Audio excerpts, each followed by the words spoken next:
ಹಳೆಯದು ಆ ಇತಿಹಾಸವನ್ನು ಇದ್ರ ಮೇಲೆ ತೋರಿಸುವಂಥ ಪ್ರಯತ್ನ. ನಮ್ಮ ಮುಂದಿನ ಪೀಳಿಗೆಗೆ ಅದು ಗೊತ್ತಿರೋದಿಲ್ಲ. ಇದೊಂದು ನಾಟಕದ ಮೂಲಕ ಅದು ಎಲ್ರಿಗೂ ಪ್ರತಿಷ್ಠಾಪನೆ ಆಗಿರೋದು ಗೊತ್ತಿದೆ, ಬಟ್ ಹಿಂದಿನ ಇತಿಹಾಸದ ಬಗ್ಗೆ ವಿವರ ಗೊತ್ತಿರೋದಿಲ್ಲ. ಅದೇನಾಗಿದೆ ಅಂತ ಅದನ್ನೆಲ್ಲ ಒಳಗೊಂಡಂಥದ್ದು ಅದು ಕನಸಲ್ಲ, ಈಗ ನನಸಾಗಿದೆ ಅಂತ. ಆ ನನಸಾಗಿದ್ದರೆ ಹಿಂದಿನ ಕತೆ ಅದು ನಮ್ಮ ರಾಮಾಯಣ. ಈಗ ಇನ್ನಷ್ಟು ವಿಶೇಷ ಕಾರ್ಯಕ್ರಮದ ಬಗ್ಗೆ, ಶ್ರೀನಿವಾಸ ಕಲ್ಯಾಣದ ಬಗ್ಗೆ ಪೂರ್ಣ ವಿವರ ಮತ್ತು ಇತರ ಕಾರ್ಯಚಟುವಟಿಕೆ ಆಂಜನೇಯ ಕಮಿಟಿ ಬಗ್ಗೆ ಅಧ್ಯಕ್ಷರಾದ ಅನಿಕೇತ್ ದೇಸಾಯಿ ಅವರು ವಿವರವನ್ನು ಕೊಡ್ತಾರೆ.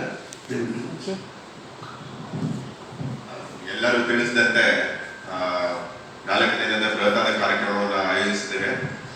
ಶ್ರೀನಿವಾಸ ಕಲ್ಯಾಣ ಮುಖ್ಯವಾಗಿ ಹೇಳಬೇಕಂದ್ರೆ ನಮ್ಮ ಸಂಜಯ್ ನಗರದಲ್ಲಿ ಏನು ನಮ್ಮ ಮಠ ಇದೆ, ಸುತ್ತಮುತ್ತಲಿನ ಎಲ್ಲ ಜನಾಂಗಗಳಿಗೆ ಎಲ್ಲರಿಗೂ ಸೇರಿಸಿ ಒಂದು ಕಾರ್ಯಕ್ರಮ ಮಾಡಬೇಕನ್ನೋ ಒಂದು ನಿಟ್ಟಿನಲ್ಲಿ ಎಲ್ಲರಿಗೂ ಸೇರಿ ಓಪನ್ ಇನ್ವಿಟೇಷನ್ ಕೊಟ್ಟಿದ್ವಿ. ಆ ನಿಟ್ಟಿನಲ್ಲಿ ಸುತ್ತಮುತ್ತ ಇರೋ ಎಲ್ಲ ದೇವಸ್ಥಾನಗಳಾಗಲಿ, ಎಲ್ಲ ಆರ್ಗನೈಸೇಷನ್, ಯಾವ ಸಣ್ಣ ಸಣ್ಣ ಆರ್ಗನೈಸೇಷನ್ ಇದೆ, ಯುವಕರ ಸಂಘಟನೆ ಏನಿದೆ, ಎಲ್ಲರಿಗೂ ಇನ್ವಿಟೇಷನ್ ಕಳಿಸಿ ತಮ್ಮ ಫ್ಯಾಮಿಲಿ ಮೆಂಬರ್ಸ್ ಇಂದ ಎಲ್ಲರಿಗೂ ಕರ್ಕೊಂಡು ಬರೋ ಒಂದು ನಿಟ್ಟಿನಲ್ಲಿ ಎಲ್ಲ ಸಮಾಜದ ಎಲ್ಲ ವರ್ಗದವ್ರನ್ನ ಸೇರಿಸಿ ಕಾರ್ಯಕ್ರಮ ಮಾಡಬೇಕು ಅನ್ನೋ ಒಂದು ನಿಟ್ಟಿನಲ್ಲಿ ಕಾರ್ಯಕ್ರಮ ಆಯೋಜನೆ ಮಾಡಿದ್ರೆ 4 ದಿನದ ಬೃಹತ್ತಾದ ಕಾರ್ಯಕ್ರಮ. ಎಲ್ಲರೂ ಸೇರಿ ನೀವು ಎಲ್ಲರಿಗೂ ಒಂದು ವಿಶೇಷ ಆಮಂತ್ರಣನ ಈ ಮೂಲಕ ಕೊಡ್ತೀವಿ. ಎಲ್ಲರೂ ಬಂದು ಕಾರ್ಯಕ್ರಮದಲ್ಲಿ ಪಾಲ್ಗೊಳ್ಬೇಕಾಗಿ ವಿನಂತಿ. ಶ್ರೀನಿವಾಸ ಕಲ್ಯಾಣದ ಮುಖ್ಯವಾಗಿ ಹೇಳಿದಂದ್ರೆ 2 ದಿನದ ಕಾರ್ಯಕ್ರಮ. ಪೂರ್ತಿ ಮದುವೆ ಸಮಾರಂಭ ತರನೇ ಹಿಂದಿನ ದಿನ ಸಂಜೆ ವರಪೂಜೆ ತರ ಮಾಡಿ ಶ್ರೀನಿವಾಸ ದೇವರನ್ನ ತೊಟ್ಲೆಲ್ಲ ಹಾಕಿ ಮಲಗಿಸೋ ಇದರಿಂದ ಹಿಡಿದು ಮುಂದಿನ ಬೆಳಿಗ್ಗೆ ಸುಪ್ರಭಾತದಿಂದ ಅವ್ರನ್ನ ಎಬ್ಸಿ ಕಾರ್ಯಕ್ರಮವನ್ನು ಒಂದು ಮದುವೆ ಧಾರೆ ಕಾರ್ಯಕ್ರಮವನ್ನು ಒಂದು ನಡೆಸ್ಕೊಳ್ಳೋ ಒಂದು ಪದ್ಧತಿಯಲ್ಲಿ ಒಂದು ಬೃಹತ್ತಾದ ದೊಡ್ಡ ಶ್ರೀನಿವಾಸ ಕಲ್ಯಾಣ ಕಾರ್ಯಕ್ರಮವನ್ನ ಆಯೋಜಿಸಿದ್ದೇವೆ. ನೀವು ಪಾಂಪ್ಲೆಟ್ ಓದೋದ್ರಲ್ಲಿ ಟೈಮ್ ವೇಸ್ಟ್ ಮಾಡಿದ್ರಿ, ಅದು ಪಾಯಿಂಟ್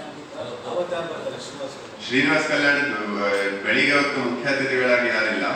ಮಠದ ಕಾರ್ಯಕ್ರಮ ಹೇಳಿದಂಗೆ ಎಲ್ಲ ಸಮಾಜದವ್ರನ್ನ ಎಲ್ಲರನ್ನೂ ಸೇರಿಸಿ ಒಂದು ಕಾರ್ಯಕ್ರಮ ಮಾಡಬೇಕಾಗಿರೋದು. ಅವರೇ ಎಲ್ಲರೂ ಸೇರಿ ಕಾರ್ಯಕ್ರಮವನ್ನು ಆಯೋಜಿಸಿದ್ದೇವೆ.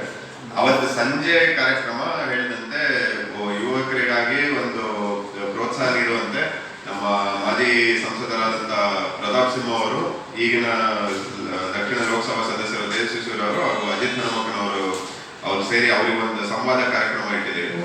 ಒಂದು ಟಾಪಿಕ್ ಮೇಲೆ ಯುವಕರಿಗೆ ಒಂದು ಪ್ರೋತ್ಸಾಹ ಕೊಡುವಂತೆ, ಅವರಿಗೇನು ಒಂದು ಮೋಟಿವೇಶನ್ ಆಗಿ ಅವ್ರದ್ದು ಯೂತ್ ಲೈಫಲ್ಲಿ ಹೇಗೆ ಬೆಳೆದ್ರು, ಈ ಒಂದು ಆ ಮಟ್ಟಕ್ಕೆ ಬೆಳೆಯುವಂತೆ ಅವ್ರು ಏನೇನು ಮಾಡಿದ್ರು ಅನ್ನೋ ಒಂದು ಪ್ರೋತ್ಸಾಹ ಕೊಡುವಂತೆ ಒಂದು ಟಾಕ್ ಶೋ ಸಂವಾದ ಇಟ್ಟಿದ್ದೀವಿ. ಸೊ ಅದ್ರ ಪ್ರಕಾರ 29ನೇ ತಾರೀಕು ಕಾರ್ಯಕ್ರಮ ಪ್ಲಾನ್ ಆಗಿದೆ.